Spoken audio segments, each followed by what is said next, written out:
يا مرحبا. في هذا الفيديو سنتحدث عن واحد من أكثر السجون رعبا في العالم. إنه سجن سيدنايا.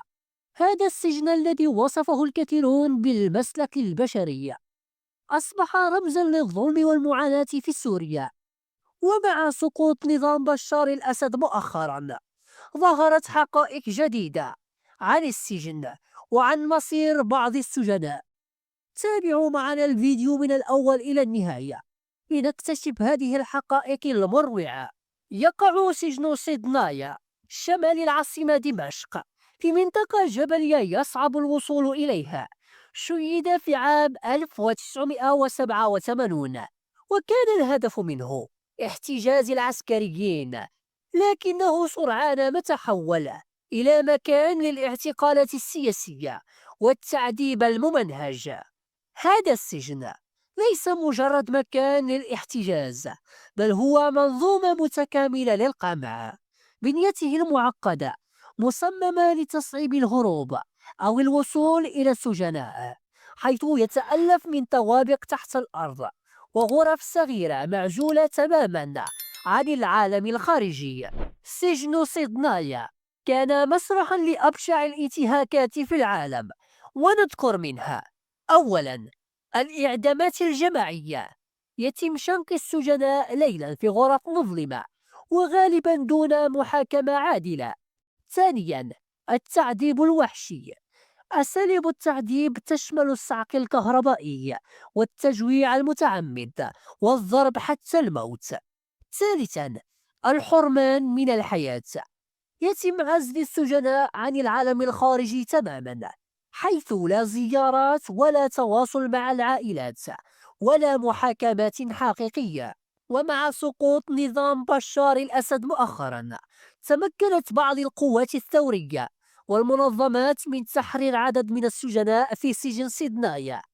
هؤلاء الناجون تحدثوا عن أهوال مروا بها داخل هذا السجن، مؤكدين أن الظروف التي عاشوها كانت أقرب إلى الموت البطيء. لكن المأساة لا تنتهي هنا. لا يزال هناك العديد من السجناء داخل هذا السجن، حيث يصعب الوصول إليهم بسبب البنية المعقدة للسجن. هذه البنية تتألف من طوابق تحت الأرض وممرات سرية تمنع أي محاولات للإنقاذ المحتجزين بسهولة. يروي الناجون قصصا مروعة عن حياتهم داخل السجن.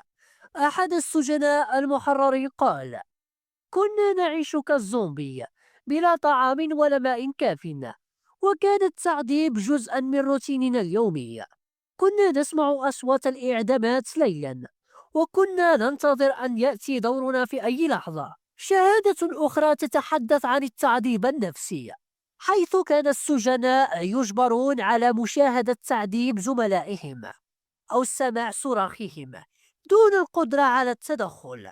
ورغم سقوط نظام بشار الأسد يبقى مصير العديد من السجناء مجهولا.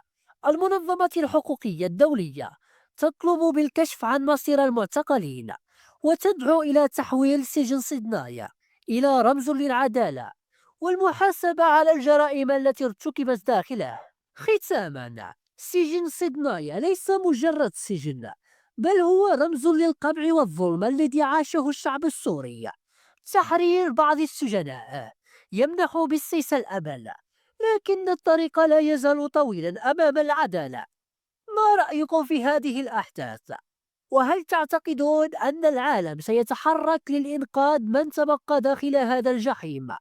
شاركونا في التعليقات، ولا تنسوا دعمنا بالاشتراك في القناة والإعجاب بالفيديو لمزيد من القصص الإنسانية. شكرا لكم على المشاهدة، وإلى حلقة قادمة بإذن الله.